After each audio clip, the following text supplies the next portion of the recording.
Hello guys, welcome back to my channel और आप देख रहे हैं आर्ट्स क्लब। सो आज मैं आप लोगों को एक्सप्लेन करने जा रहा हूँ कि कैसे आप लोग एक ह्यूमन फिगर को आसानी से ड्रॉ कर सकेंगे।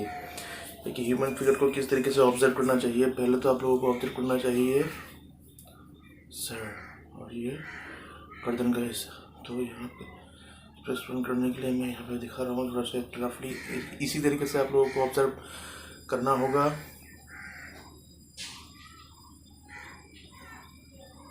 सर के लिए एक टू के लिए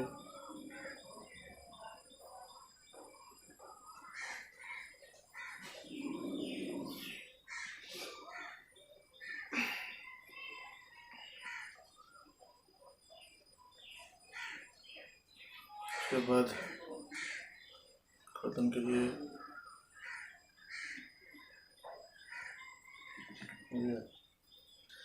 अभी बारी आती है हाथ की।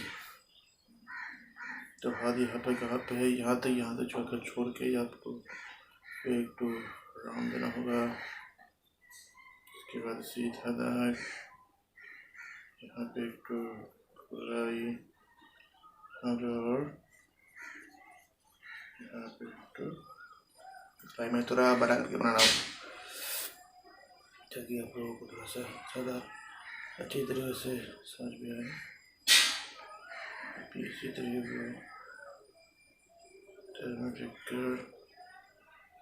उतना ज़्यादा डिटेल की ज़रूरत नहीं है, बस जितना हो सके उतना रफ भी आपको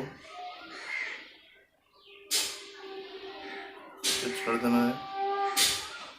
जितना रफ हो सके आप लोग उसको स्केच कर दीजिए।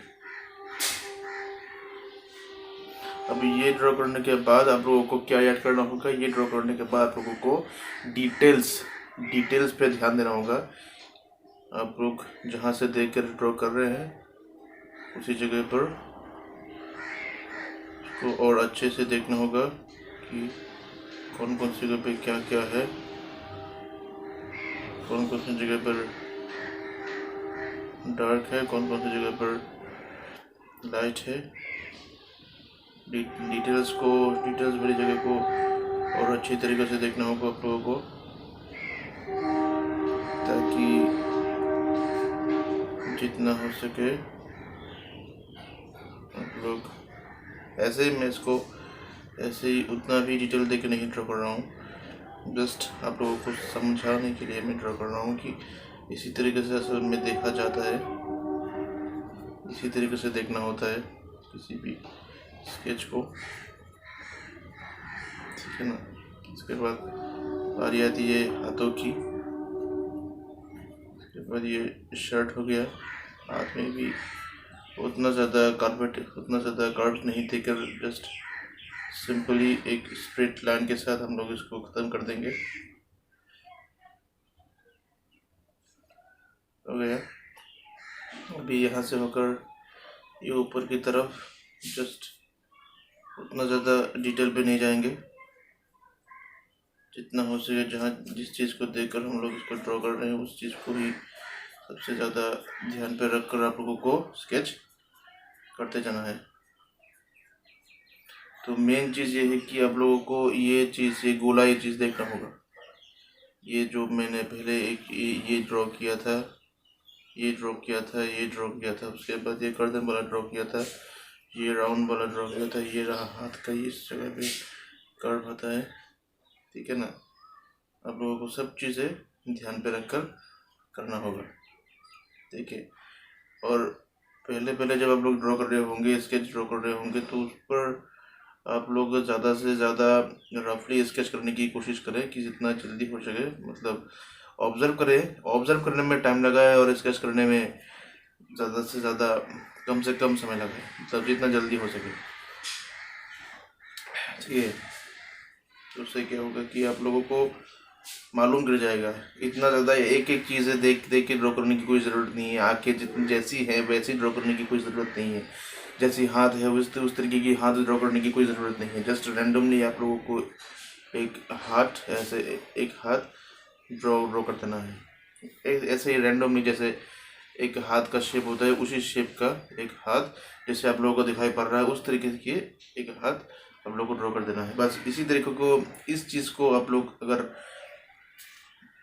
ध्यान से देखकर यहाँ पे ऑप्ट कर पाएंगे, यहाँ पे ला पाएंगे, तो आप लोगों का आधा काम वहाँ पर ख़त्म हो गया। अभी प्रैक्टिस के साथ अभी जितना जल्दी जितने दिन आप लोग प्रैक्टिस करते रहेंगे उतना उतनी अच्छी आप लोगों को होता रहेगा।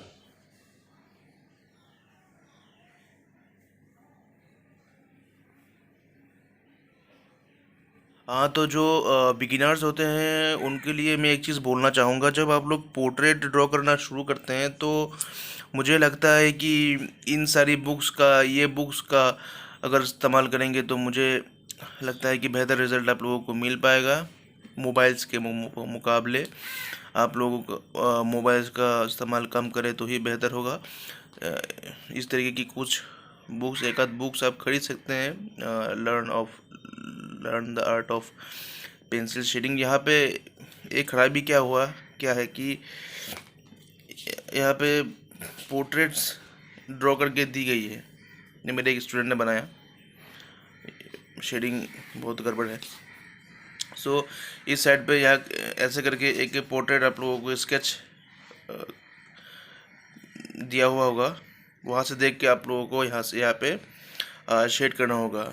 यहाँ पे एक चीज़ खराबी मुझे क्या लगा कि ड्रॉ करके दिया हुआ है, अगर ड्रॉ करके नहीं दिया होता तो बेहतर रहता। लोग यहाँ से देखकर यहाँ पे स्केच करने की कोशिश कर सकते थे।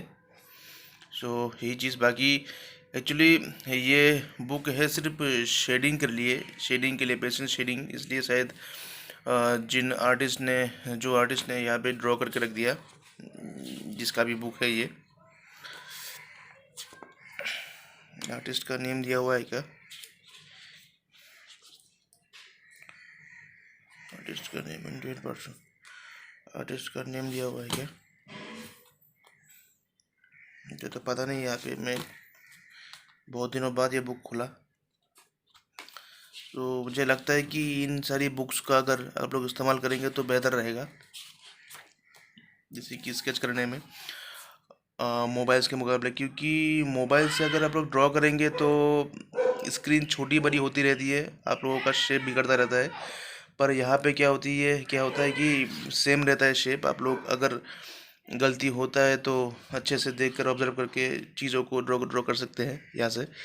सो मैं नेक्स्ट वीडियो पे आप लोगों को दिखाऊंगा कि यहाँ से कैसे पोर्ट्रेट ड्रॉ किया जाता है। काफ़ी अच्छी पोर्ट्रेट्स हैं, सिर्फ शेडिंग है, शेडिंग मतलब क्या, सिर्फ डार्क पोर्शंस को ऑप्ट करके रखा हुआ है यहाँ पे। वो first layer, second layer, third layer वाला कोई यहाँ पे नहीं हुआ है, सिर्फ डार्क पोर्शंस को ऑप्ट करके रख दिया है, जिससे कि फेस का जो स्ट्रक्चर है वो आ गया। सिर्फ डार्क पोर्शंस को ऑप्ट करके रख दिया है सिर्फ, बाकी जगह पूरा सफ़ेद है। एकदम सिंपल स्केच है, आप लोग ट्राई कर सकते हैं। काफ़ी बेहतर बुक लगता है मुझे। मैं भी यहाँ से कुछ चीज़ें मैं ट्राई करूँगा, मुझे काफ़ी अच्छी लगी।